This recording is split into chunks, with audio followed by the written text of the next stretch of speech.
when the first American Thunderbolt rolled out of its wooden crate at a Royal Air Force airstrip in southern India in May of 1944, the pilots who were going to fly it stood around it in silence. They had been promised Spitfires. They had bled for Spitfires. What they got was a 14,000-pound American fighter that one of them, looking up at the great slab-sided nose, finally described as somebody having glued a propeller to a milk truck. He was not entirely wrong.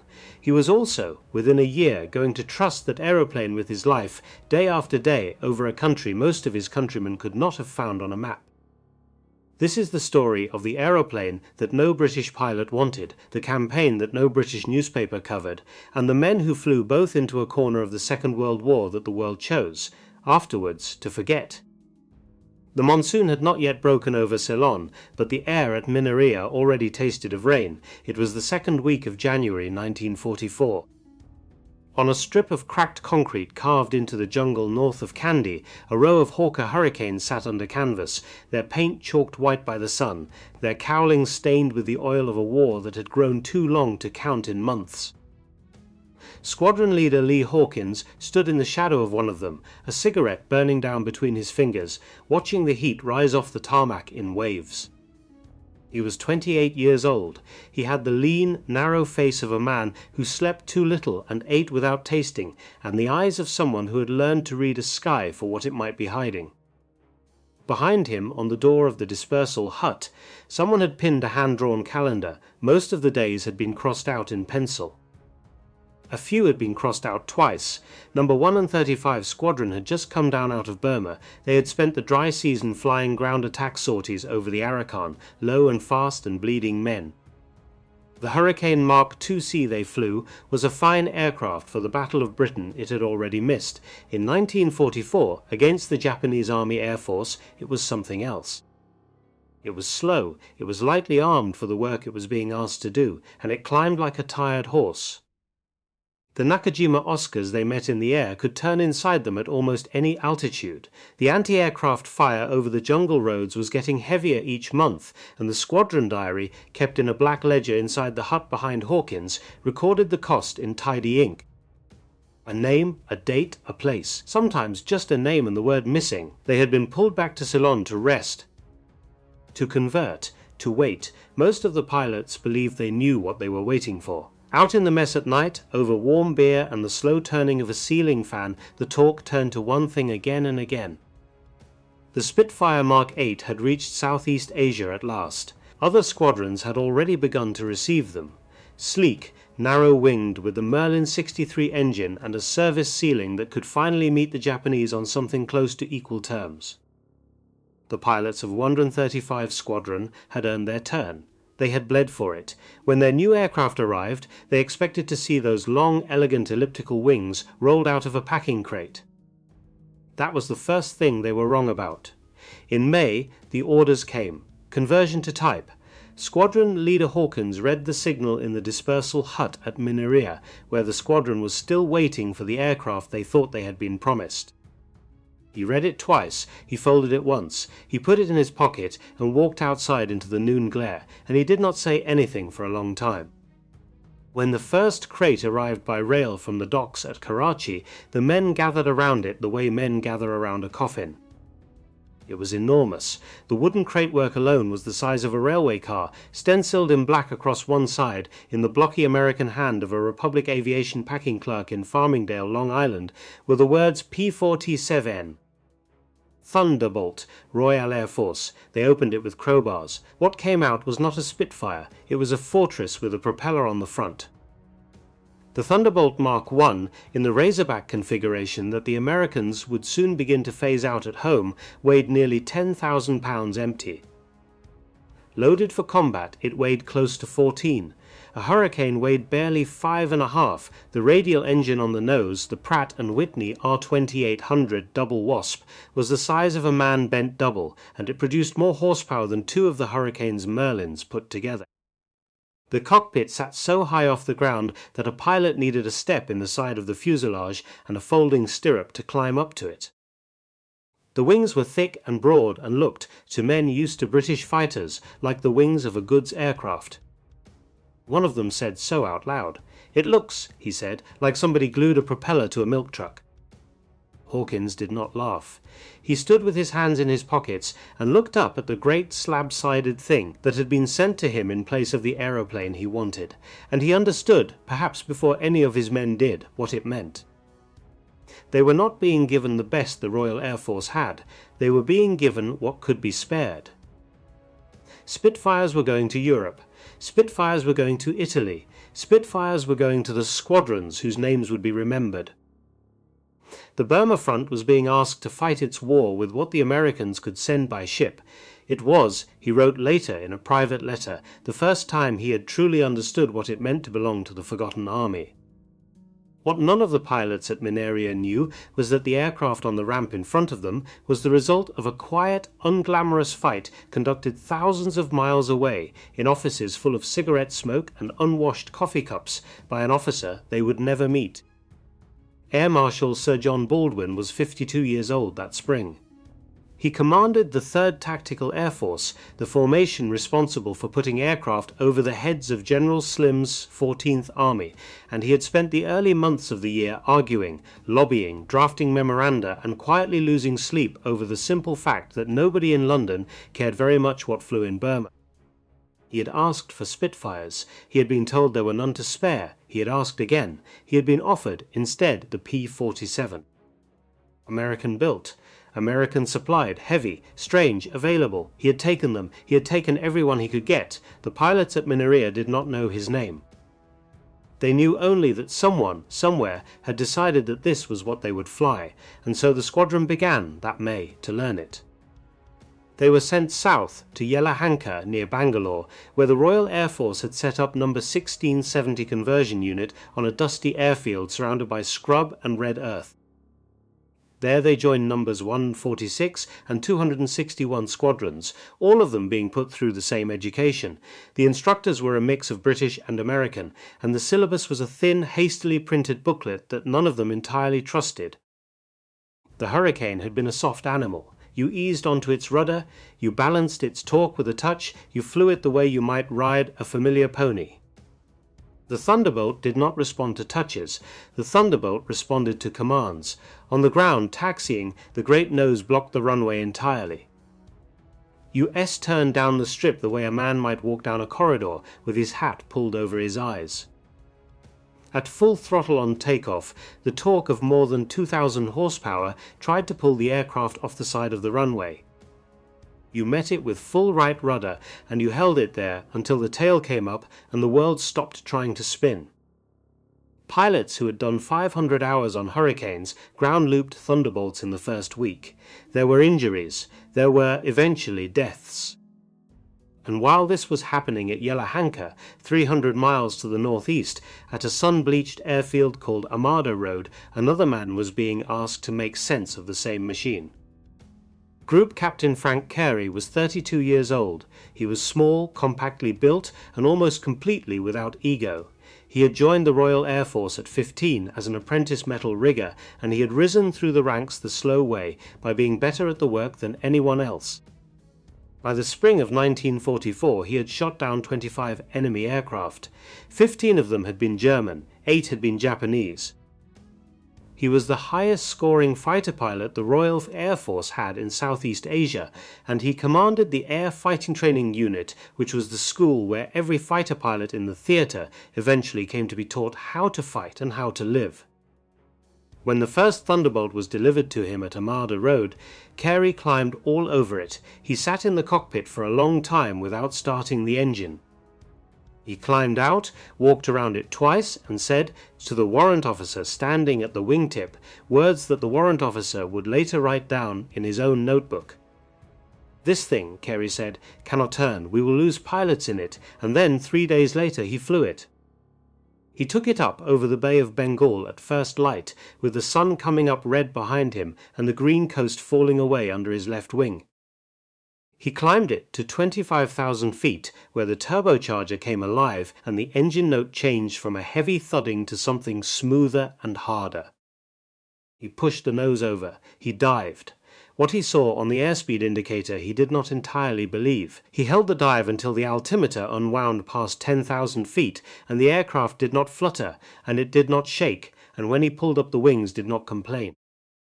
He climbed again, he rolled, he fired the guns into the sea, he came home, taxied to dispersal, cut the engine, and sat in the cockpit for nearly a minute before he climbed out. That evening, in the officers' mess at Armada Road, he wrote the first draft of a tactical paper that would, in the months to come, change how the Royal Air Force fought in Burma. The Thunderbolt, he wrote, cannot dogfight the Japanese. It will not try. It will dive on them, it will fire, and it will climb away, and it will do this until they have nothing left to put in the air. He underlined the last 6 words. He had been wrong about the aircraft. He had been wrong in the way that a careful man is sometimes wrong, by trusting what he had been told instead of what he could see. The Thunderbolt would not be a fighter in the way he had been taught to think about fighters. It would be something else. And out on the dust at Yelahanka, where Lee Hawkins was learning to keep the great nose of his new aircraft straight on the runway, that something else had not yet been named. The summer of 1944 came down on southern India the way it had come down on it for 10,000 summers before. The monsoon arrived in early June, and the red dust of Yelahanka turned to red mud, and the mud climbed up the wheels of the Thunderbolts and dried in the seams of the wings, and the ground crews scraped it off with whatever they had. The heat inside a parked cockpit at noon was 130 degrees. The pilots sat in it anyway, going through the startup checklist with a flight engineer leaning into the cockpit beside them, sweat running down the inside of their flying suits before the engine had even turned over. Lee Hawkins was learning his aircraft the slow way, the only way there was. He had 1,100 hours on Hurricanes. He had 2 on Thunderbolts. The arithmetic of that gap had a weight he felt every morning when he walked out to the dispersal pan and looked up at the great olive-painted slab of the nose, with the white American star still showing faintly under the British roundel that had been hurriedly sprayed over it. The men he had brought down from Burma were good men. He had hand-picked some of them. He had watched others arrive as nervous replacements and turn, in the slow grind of the Arakan, into pilots he would trust at his shoulder in any sky. Now they were beginners again. They were all beginners. The Thunderbolt did not care how many hours you had on something else. A pilot ground-looped on the 7th of June. The aircraft swung off the runway, dug a wingtip into the soft earth at the edge of the strip, and cartwheeled. The man inside walked away with 2 broken ribs and a torn ear. The aircraft did not fly again. 3 days later, another pilot, on his first takeoff, met the torque of the double Wasp with too little rudder. The Thunderbolt yawed across the runway, struck a fuel bowser parked off the threshold, and burned. They pulled him out. He did not live to see the night. Hawkins wrote the letter to the family himself, by hand, by lamplight, with a glass of warm water on the table beside him, because he could not stomach the gin. He had written letters like this before. He had thought, before he came south, that he had taught himself how to do it without feeling it. The Thunderbolt was teaching him that he had been wrong about that too. The training went on. Through July and into August, 1670 Conversion Unit was pushing 135 squadron through the syllabus, and the men who survived it began to understand the aircraft they had been given. They learned not to fight its weight, but to use it. They learned that the controls grew lighter and truer the faster you flew. They learned that you did not try to climb with a Japanese fighter, because the Thunderbolt would not catch one at sea level, even if it was standing still. They learned instead to start high, to stay high, to take their fights in long, screaming dives that nothing in the Japanese inventory could follow, and to keep their speed when they came out, so that the climb back to altitude was a matter of letting the engine do what it had been built to do. It was a strange way to fight a war. It went against everything the older pilots, the Battle of Britain men, had been taught about turning and burning. But the longer they flew the Thunderbolt, the more they began to suspect that Carey, up at Armada Road, was right. And then, in the middle of August, something happened that none of them had expected. The signal came down through Air Headquarters at Delhi and rippled through the squadrons in a single afternoon. Air Marshal Sir John Baldwin, the officer who had argued the Thunderbolts into existence in their theatre, was being relieved of command of the 3rd Tactical Air Force. The change was to take effect on the 15th of August. The new air officer commanding would be Air Marshal Sir Alec Corriton, 49 years old, a fine officer with a sound record, but a man who had not fought for these aircraft and who had no particular reason to feel about them what Baldwin had felt. Baldwin himself wrote a short, formal letter to his squadron commanders. He thanked them, he wished them well. He did not say what every man who read the letter understood. He had been the architect of the Thunderbolt's place in Burma, and he was being moved on before a single one of his pilots had been allowed to prove him right. Lee Hawkins read the signal in the dispersal hut at Yelahanka. He stood with the paper in his hand for a long time. Then he folded it once, placed it in the file, and went outside to walk the line of his aircraft, because there was nothing else to do. The first squadron to go back into action with the new fighter was not his. It was 261 Squadron, which had begun its conversion at the same time. They had finished their training a few days earlier and had been ordered forward to Kumbigram in Assam in late August. They flew their first operational sortie on the Thunderbolt on the 14th of September 1944, bomber escort over the Chin Hills in support of Dakota transports running supplies to the 14th Army. The aircraft performed. The pilots came home. The day went into the operational record book in tidy ink, the way all the days went in, and somewhere in Delhi a staff officer underlined the date. 135 Squadron did not fly its first Thunderbolt mission until the 16th of October, a full month later. They had begun their conversion first. They had been promised first. Hawkins watched the date slip and said nothing about it in the mess. Privately, in a letter to his brother, he wrote one sentence and then crossed it out, and then wrote it again. We have been the first at everything that did not matter, and the last at everything that did. When the squadron did at last move forward, they went to Chittagong, and then on to the forward strips that the engineers had hacked out of the rice paddy and the elephant grass east of the Bay of Bengal. The targets were no longer abstract. They were Japanese supply columns moving on the roads south of Kalewa. They were river ferries on the Chinwin. They were stockpiles of rice and ammunition in jungle clearings where the smoke from the cooking fires gave them away to a sharp-eyed pilot at 12,000 feet. The technique that Carey had written down on a single sheet of paper at Amada Road that summer became, by November, the doctrine of the wing. You started at 15,000 feet, sometimes higher, with the bomb loads slung under the wings. 2 500-pound general-purpose bombs, fused for delay, or sometimes one big 1,000-pounder on the center line. You crossed the target at altitude, you picked it, you rolled inverted, pulled the nose down through the horizon, and you let gravity do what the aircraft had been built to allow. The airspeed needle moved past 300 miles an hour, then 350, then 400. The world out the windscreen stopped being a landscape and became a target. You released the bombs at 1,500 feet. You hauled back on the stick. The Thunderbolt's wings, designed by a Russian-born engineer named Alexander Kartveli to take loads that would have torn other fighters in half, took the load. You came off the target at 500 feet, doing 420 miles an hour. The Japanese gunners on the ground had perhaps 3 seconds in which to fire at you.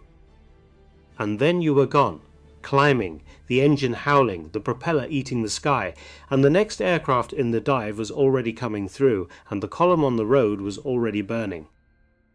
The bombs were only part of it. When the bombs were gone, the 850 caliber Browning machine guns came into their own. 4 in each wing, 2,000 rounds aboard. A 2-second burst put almost 350 bullets into whatever lay under the gun sight, and at 400 miles an hour the dispersion turned a single column of trucks into a moving river of fire.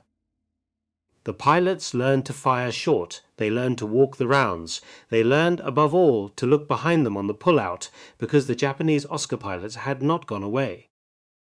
And here at last the doctrine paid for itself in something other than ledger entries.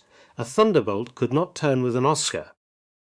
Everyone knew this, but a Thunderbolt could survive an Oscar's guns in a way the Hurricane never could. The fuel tanks were self-sealing rubber.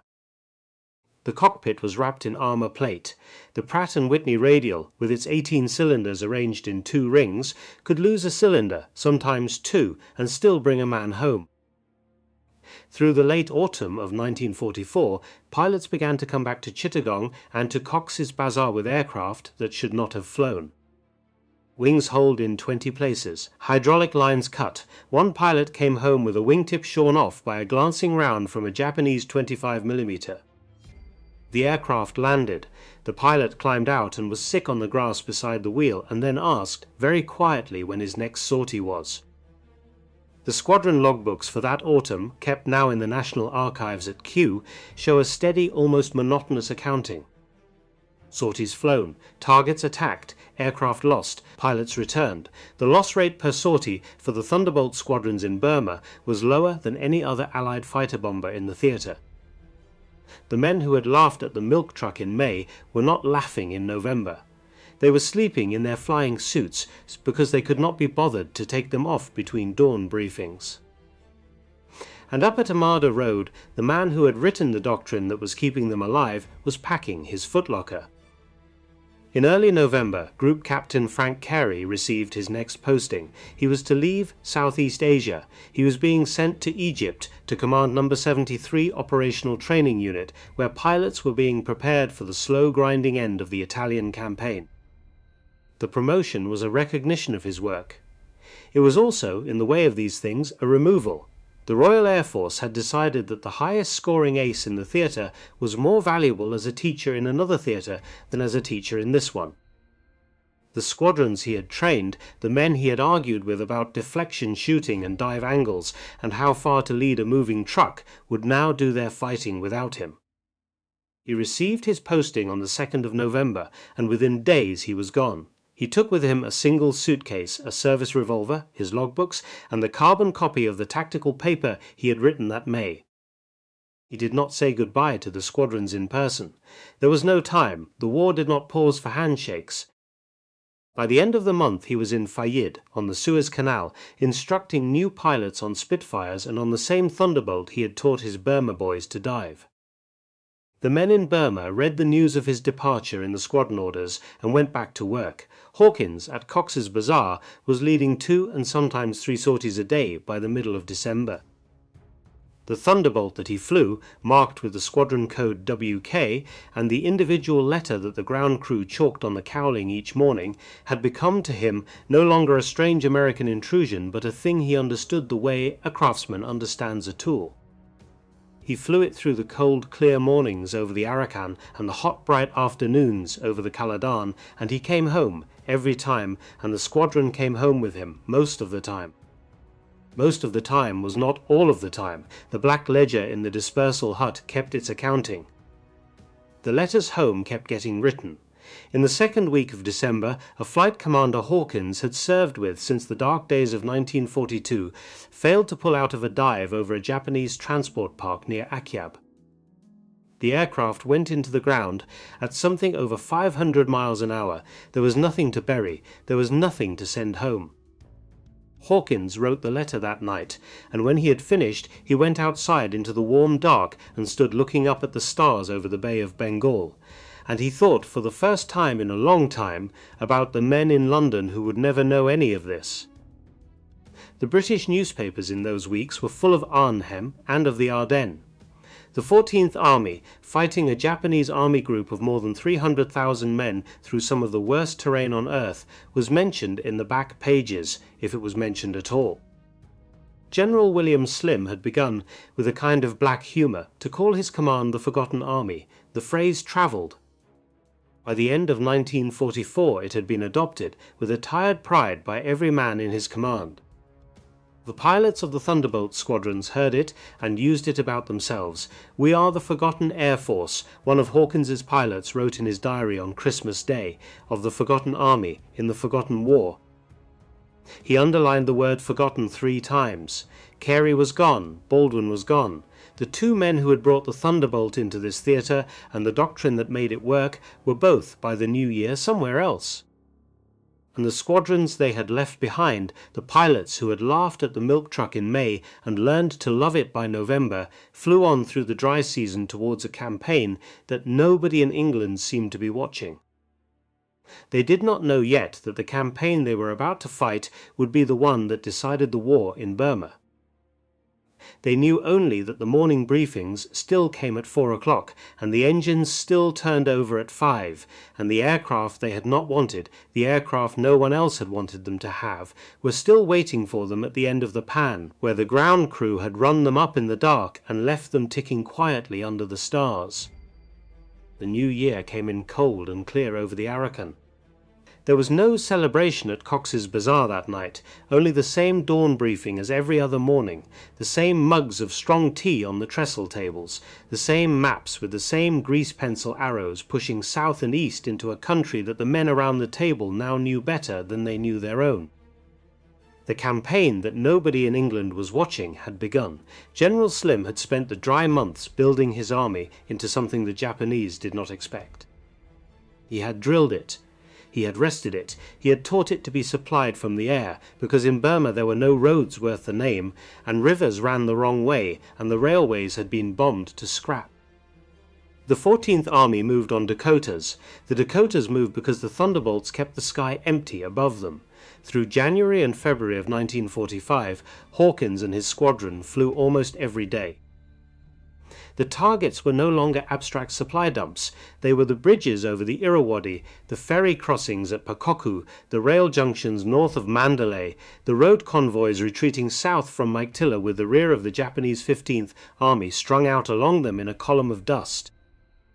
The Thunderbolts came down on them at 400 miles an hour, 8 guns at a time, and they kept coming down on them, day after day, until the column was no longer a column, but a thing scattered into the trees on either side of the road.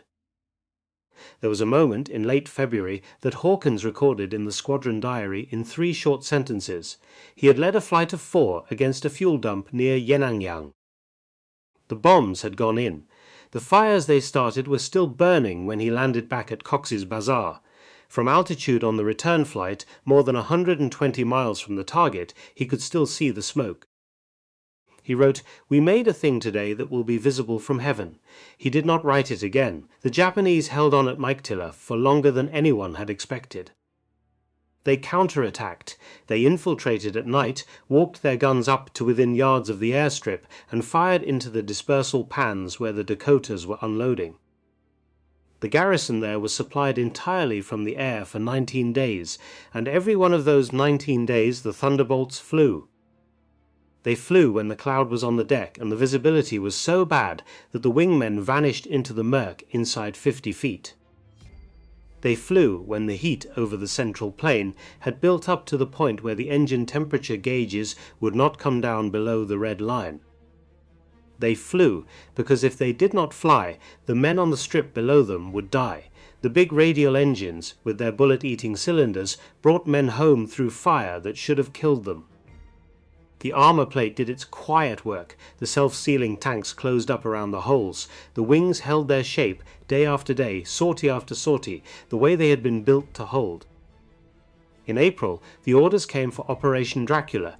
The 14th Army was driving on Rangoon, and the city was to be taken from the sea before the monsoon broke. The Thunderbolt squadrons were the air cover. They flew sweeps over the Sitang. They escorted the landing craft. They strafed the rearguard columns, retreating into the hills.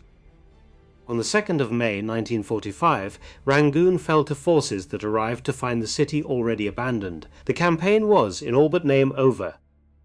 Hawkins flew his last operational sortie on the Thunderbolt 9 days later. He brought the aircraft back to a strip near Rangoon, taxied to dispersal, cut the engine, and sat in the cockpit for nearly a minute before he climbed out. He had done this same thing on the same kind of aircraft almost exactly a year before on his first solo at Yelahanka. The man who climbed down off the wing was not the same man. On the 10th of June 1945, by order of Air Headquarters India, No. 135 Squadron was renumbered. Its men, its aircraft, its battered records and its black ledger of names became with the stroke of a pen No. 6 and 15 Squadron. The designation that had flown out of Rangoon in 1942 and back into it in 1945 ceased to exist. There was a parade, there was a short speech. The squadron crest, which had borne the motto Penas Ardentia Virtus, courage gives wings of fire, was packed away in a wooden box. The men ate dinner that night under a new name and slept under it, and most of them did not yet know what the renaming meant. The aircraft they had learned to love did not have long either. The Japanese surrender came on the 2nd of September. By that autumn, the war that had taken everything from these squadrons was simply over. The Thunderbolts were lined up on the pans at Chittagong and at Cox's Bazar, and at half a dozen other strips across India and Burma, and they sat in the sun, and the ground crews walked past them without orders. The terms of the Lend-Lease Agreement, signed in Washington in the dark days of 1941, had a clause in them that nobody in the squadrons had ever read. American aircraft supplied to the Royal Air Force under Lend-Lease remained, in law, the property of the United States. At the end of hostilities they were either to be paid for, or returned, or destroyed in place. The accountants in London did the arithmetic. The freight cost of shipping the surviving Thunderbolts back to Long Island across 2 oceans was greater than the residual value of the aircraft themselves. The aircraft were not worth the journey home. The order came down in the early months of 1946. What happened then is recorded in a few photographs taken by men who had no particular reason to take them, and in the memories of ground crew who would not speak about it for 30 years afterwards. At airfields across northern India, Royal Air Force engineers worked their way down the lines of parked Thunderbolts. The big radial engines were broken open with sledgehammers. The wings were sheared off at the root with cutting torches. The fuselages were dragged into pits that had been dug at the edge of the airfields and buried or piled in heaps and burned for the aluminium which ran into the dirt and cooled there. 830 Thunderbolts had served the Royal Air Force in the Second World War. 16 squadrons had flown them. They had escorted the bombers, broken the convoys, kept the sky over Meiktila empty long enough for the Dakotas to bring in the rice. They had taken their pilots home through holes that should have killed them. Not one Thunderbolt that flew with the Royal Air Force survives today. The single example preserved in Britain, displayed at the Royal Air Force Museum at Cosford with British markings on its flanks, is an American aircraft that never served with a British squadron, painted in Royal Air Force colours after the fact, so that visitors might know what these aeroplanes had looked like. The aircraft that actually fought the campaign, the aircraft that Lee Hawkins and his men had flown out of Cox's Bazar and Chittagong and Kumbhagram, the aircraft that Frank Carey had written his doctrine for at Armada Road, were broken up where they stood and pushed into the earth. The men went home. Hawkins survived the war. He left the Royal Air Force in 1946 and returned to a Britain that was rationed, cold, and entirely uninterested in what he had done in Burma. The forgotten army was forgotten. The newspapers, which had filled their pages with the Normandy landings and the fall of Berlin, found no room for a campaign in a country that most of their readers could not have placed on a map. The Burma Star, the campaign ribbon awarded to men who had served there, became, among veterans of other fronts, an object of polite incomprehension. Some of Hawkins's men kept theirs in drawers and did not wear them. Frank Carey lived until December of 2004. He served on in the Royal Air Force, attended the Staff College at Camberley, commanded jet squadrons in Germany in the 1950s, and eventually retired to Australia, where he served for some years as an air advisor at the British High Commission. He gave a few interviews about Burma in his later life. He spoke of the Thunderbolt with a precise, affectionate respect, as one professional speaks of another. He did not, in any interview that has survived, complain about being moved out of the theatre in November of 1944. He had been a soldier. Soldiers go where they are sent. That, in the end, was the whole of his philosophy. Sir John Baldwin lived until 1975. He never commanded in action again after his relief in August of 1944. He retired from the Royal Air Force in 1947. The Thunderbolts he had fought to bring into the theatre had proved him right in every particular, and he had not been there to see it, and he did not afterwards speak about it. Sir Alec Corriton, who replaced him, lived until 1981. He went on to a distinguished career in the aircraft industry. He too said little publicly about the months in which the doctrine he inherited had won the air war over Burma. The Forgotten Army got its name from a black joke. Slim used it because it was true, and because making it into a joke was the only thing one could do with it. By the time he wrote his memoirs in the 1950s, the name had stuck. His book, Defeat into Victory, sold well. The men who had served under him bought it and read it, and were grateful for the small dignity of having been remembered between hard covers.